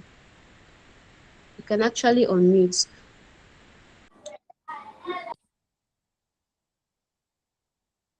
Okay, let's go for the second person. Nana Utman. Please unmute your name, where you're joining the call from, and then your affiliation or institution, then your question.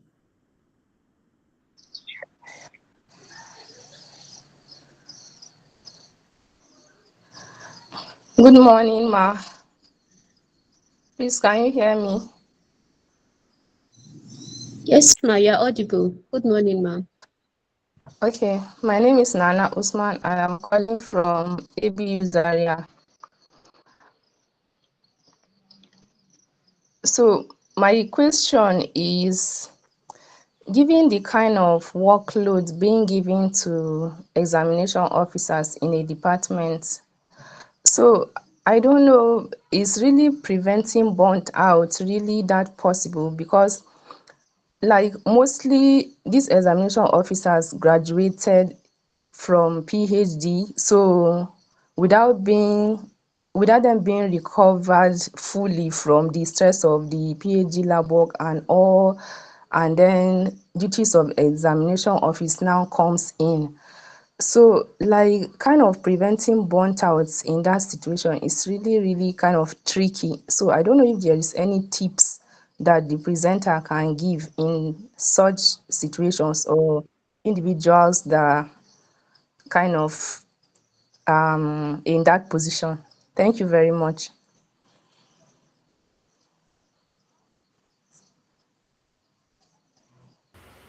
Okay. Thank you very much, Nana Usman. Uh, that is, if you followed the discussion, uh, preventing burnout can occur at individual level, at institutional level. You know, this particular type of problem you are talking about should be at the institutional level, you know, departmental level. And that can only happen if various institutions, various faculties, various departments begin to recognize burnout or mental well-being as an issue that require attention. All right. As long as people that are saddled with leadership do not recognize mental well-being or burnout for that matter as an issue that requires attention, that require prevention, they may not understand why somebody should be complaining about the workload of being an exam officer. We have situations where even when you complain, your senior colleagues, you know, will look at you and say, but we all went through this. We know, why are you complaining? But that is not the issue. All right. And that is why the campaign must continue. The awareness must continue. People must begin to understand that individuals cannot give their best when they are overworked, when they are overloaded. You can't get the best out of that person. All right. So it is not just in the interest of that individual. It is also in the interest of the institution. It's in the interest of the students, you know, that the workload is made manageable, is made a lot lighter for the academics. All right. And this problem you have talked about, you know, it is one of the reasons why we have a lot of problems after exam, missing script, missing results, because the person is overworked. The person have so much to do. You know, apart from being the exam officer, you still have to teach. You have courses to teach. You have researches to do. All right. So institutions, departments, and individual academics must recognize the urgent need to actually tackle this problem. The problem is pervasive, like I mentioned, it's very common. It's commoner than we may want to admit. All right, but we know it exists and it is affecting very severely individuals and even institutions. All right, so this should happen at the level of the institution. You know, they should make it easy for you to voice your concern. They should be able to listen. They should be able to reason with you, and they should be able to come out with policies. How do we make it easier? Do we need more than one person? Do we need an exam officer and an assistant exam officer to assist the person, or exam officer, deputy, and assistant? They should come up. They should be able to come up with ways to lighten the work for these individual academics, all right, so that they do not break down. Thank you. I hope I have been able to address that question.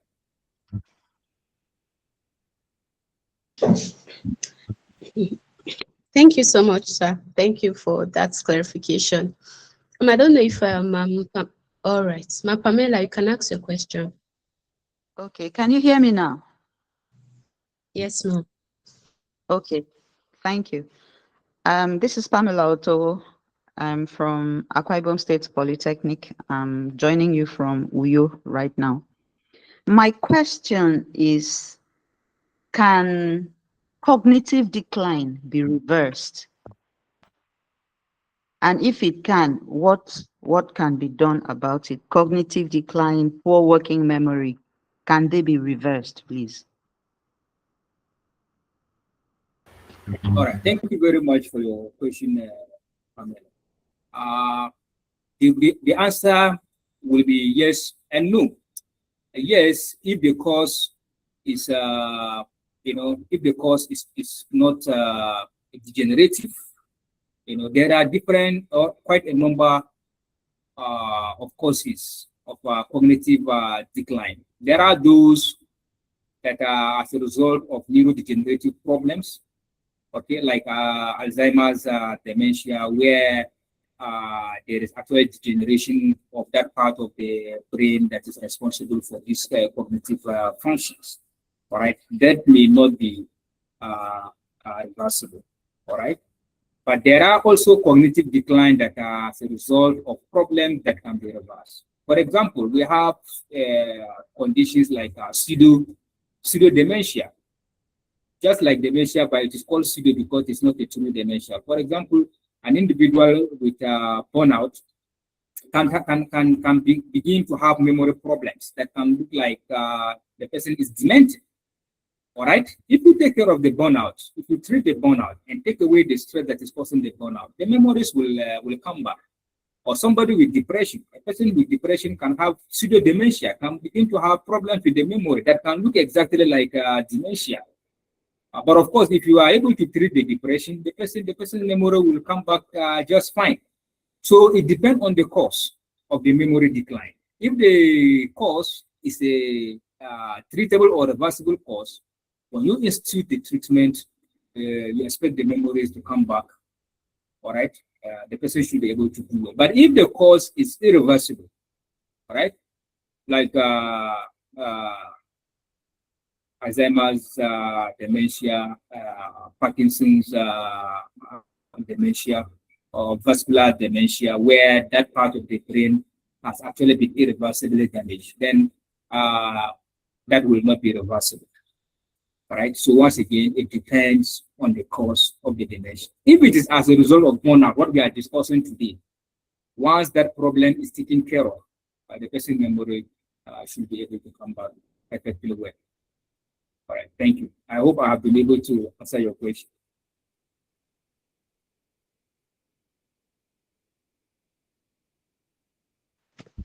Yes, you have. Thank you. All right, thank you so much, sir. I think the last person who is raising up his hand is Sir Yusuf.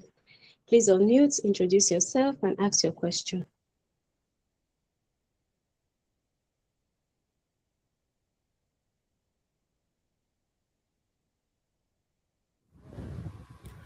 Hello, am I audible? Yes, sir. Hello. We can Thank hear you very you. much. I think I'm audible. Thank you very much. I want to say a big thank you to the presenter. My name is Yusuf Yakubu. I am from the Department of Computer Sciences in Federal University of Education Zaria. My question is, I know emotional intelligence and burnout are quite related, but I just want to understand how one can actually address the issue of emotional intelligence among researchers with so much work and also among students to cope up with the academic activities. Thank you.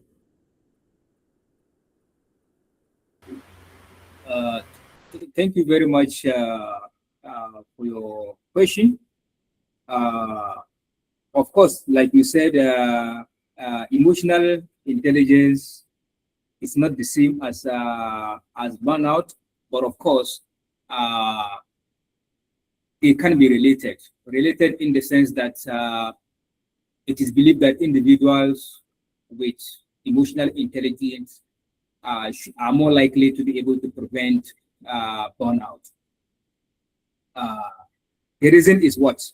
If you are emotionally intelligent, you should be able to recognize when you are, hitting your limits, when you should take breaks. You should be able to recognize that you need to have a healthy, you need to have an enforced healthy boundaries, so that you don't spend all your time consumed in your work. You must be able to allocate time for your personal life, for your family, and other things. All right. People with emotional intelligence should be able to understand that very perfectly, be it among researchers or among students. All right. So that is the relation. Okay. Now, the issue of addressing emotional intelligence among researchers and students. You see, emotional intelligence, very importantly, is not something that individuals are born with. All right? It can be acquired. People can be trained.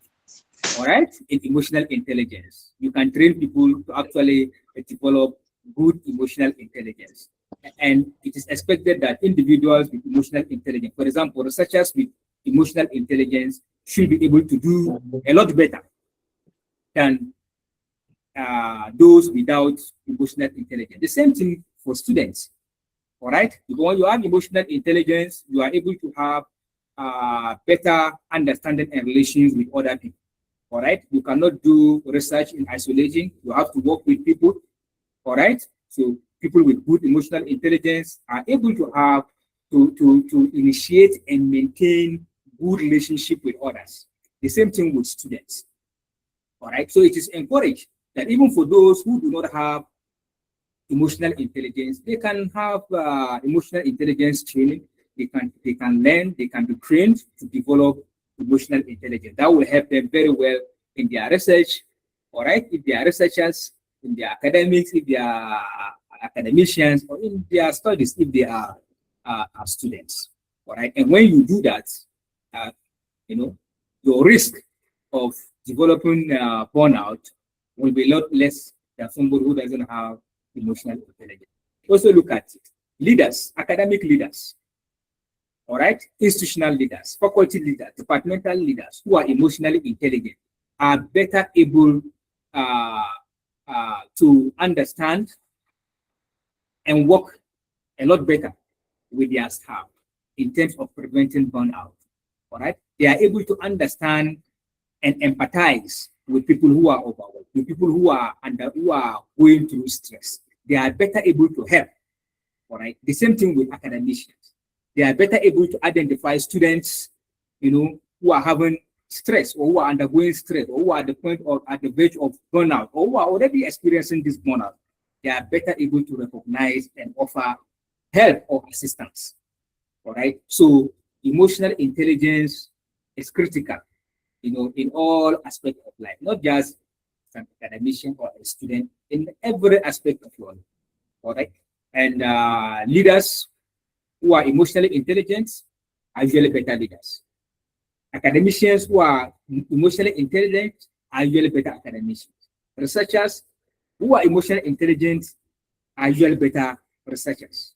And students who are emotionally intelligent are usually better students. That is the summary of the whole thing.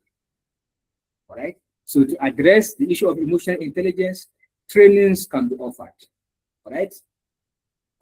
We have offered quite a number of emotional intelligence training for individuals and organizations. So you can actually get that done for you, for your institutions, for your colleagues, for your students. All right. So it's not something that is all on whether you have or don't. No. Nobody is born with emotional intelligence. It is learned, and it can be learned at any stage of one's life. So I hope I have been able to answer that question. Thank you.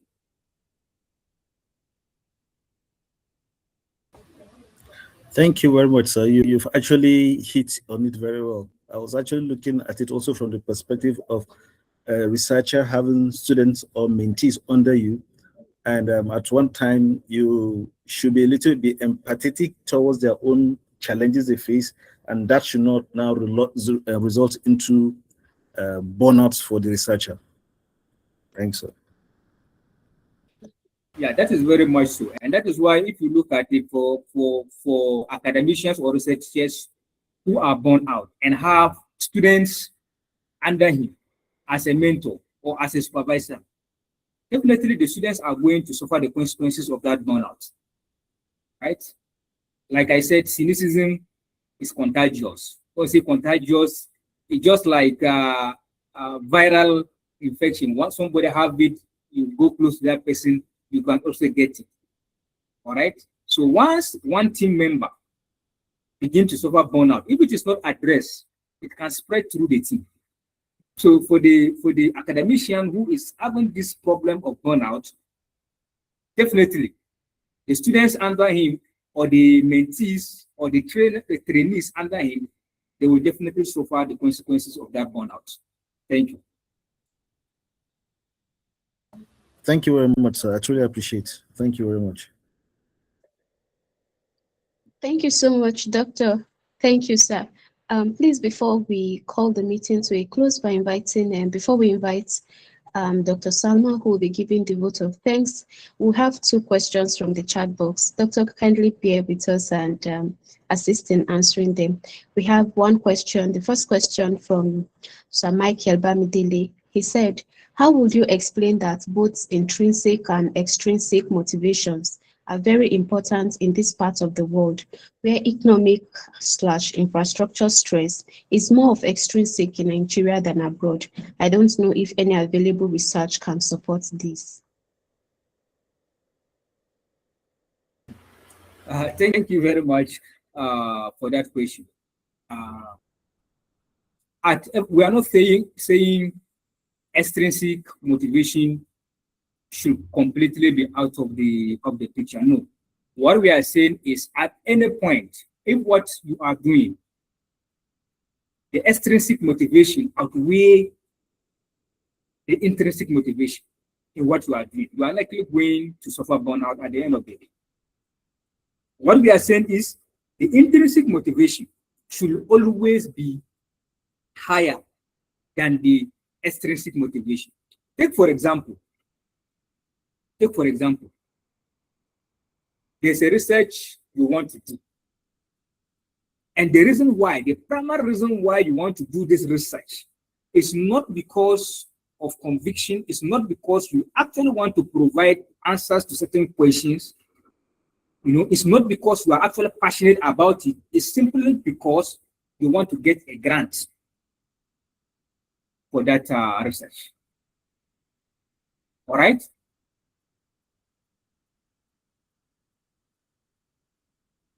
If at the end of the day, all right, you put your all into developing that particular proposal, and you end up not getting a grant, what is going to happen to you? All right? But of course, you can, if you are passionate about a particular research, all right, and then you apply for a grant, all right, sometimes even if you don't get that grant, but because ab initio, right from the beginning, you actually had passion about providing those answers to those questions that have been prying your mind. Even if that grant you don't get it, you may likely be able to continue with that research. Right? The same thing with other forms of benefit and motivation.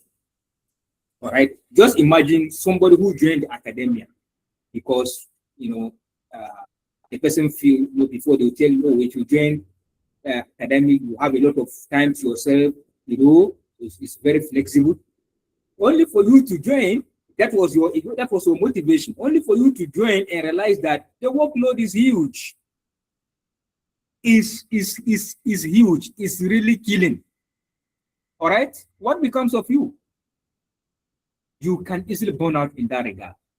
Or you join the academia with the distorted view that the salaries are good. That is, we're motivated by the salaries, and then you join, and then you realize that it is not what you thought it was. What becomes of you? Those are external motivations, all right, extrinsic motivations, and they have problems because sometimes those motivations may not come. But if you join the academy simply because you really love teaching, you love doing research, it makes you happy, you are passionate about it, you realize that your level of resilience is not going to be the same with somebody who joined because of other extrinsic motivational reasons. All right. So that is why we say if what you are doing, your motivation is intrinsic or largely intrinsic, you are likely going to be a lot more resilient compared to somebody whose motivation is extrinsic. I don't know if I've been able to make that clear. Thank you. Thank you so much, sir. That was very clear. Thank you, sir. The last question before we close is from Dr. Jacob Shaibu. He said, my question is that you have PhD and over 20 article publications.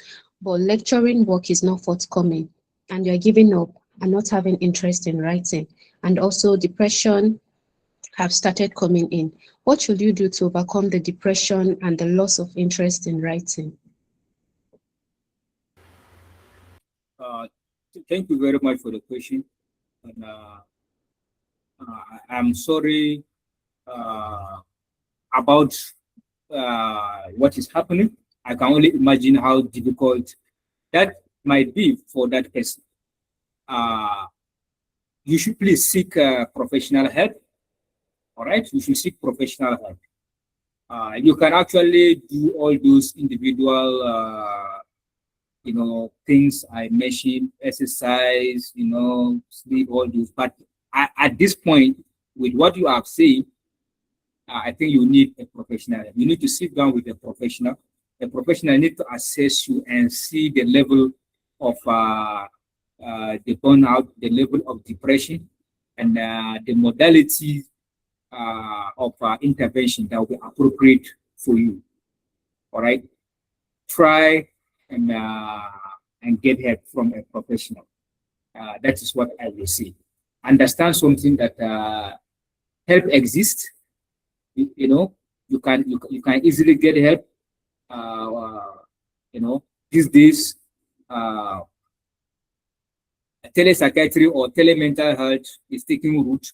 All right. Sometimes you may not actually need to go and sit down in the doctor's office. Of course, usually the first assessment is usually better done in person, but thereafter, treatment or management can continue virtually.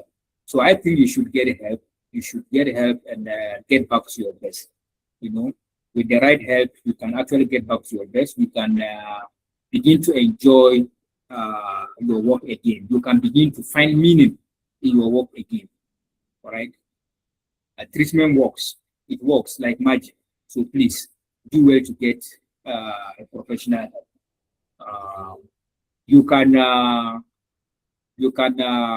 private chat me from wherever you are. If it is in Nigeria, I can actually direct you to where you can get help. You have colleagues all over the country that can assist you in dealing with that problem. Please don't sleep over it. Please try and get help. It is important you do. You know, there's no how you can thrive if you don't enjoy what you are doing. You can't thrive. You shouldn't only live, you should thrive. All right. So please try and get help. Thank you.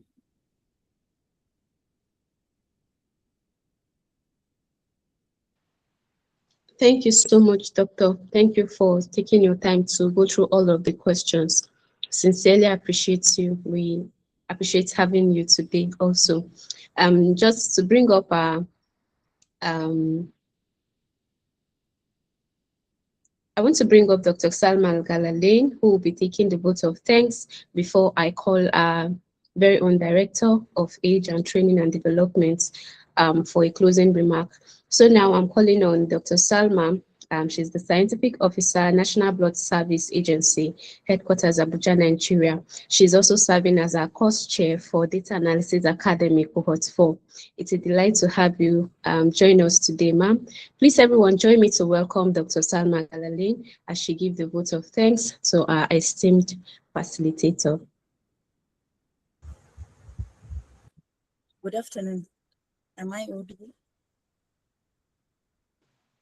Yes, ma'am. So the director, Dr. Zani Dauda, the facilitator, Dr. Abdullahi, my distinguished colleagues, ladies and gentlemen, good day. It is my absolute pleasure to extend a sincere vote of thanks to everyone who made this keynote lecture a resounding success.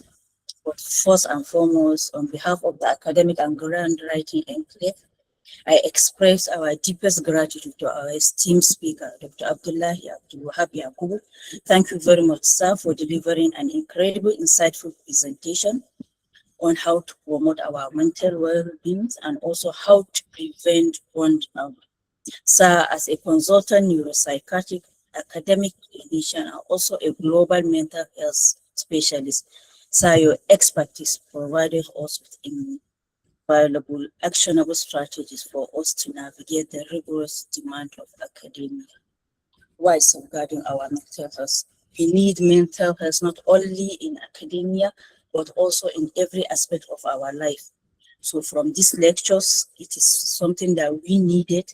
We need a constant reminder about our mental health and also how to safeguard it. Thank you very much, sir.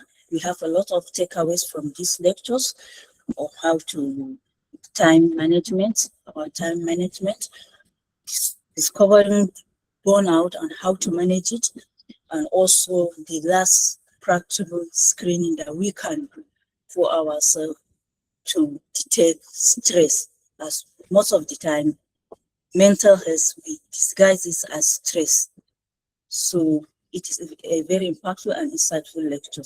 And I would also like to thank the organizers of 8 keynote lecture series for putting together such a timely and crucial event. Finally, my extended gratitude goes to all our participants for your active engagement and thoughtful contributions today. May we carry this lesson that we learned here forward to foster healthier, more sustainable academic environments and also life aspects. Thank you all and have a wonderful rest of your day. Thank you, Grace. Thank you so much, ma'am. Thank you so much. We're happy to have you join us for today's keynote lecture. And to our esteemed facilitator, too, we appreciate you. Thank you, everyone, for staying through till this time. See you in another session or see you in one of our academies or until we meet again in another keynote lecture series. Thank you, everyone.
question.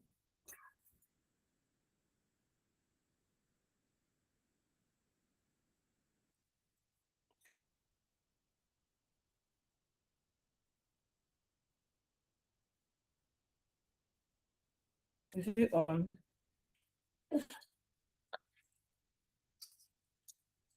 Is it on? How will somebody watching is today? I'm doing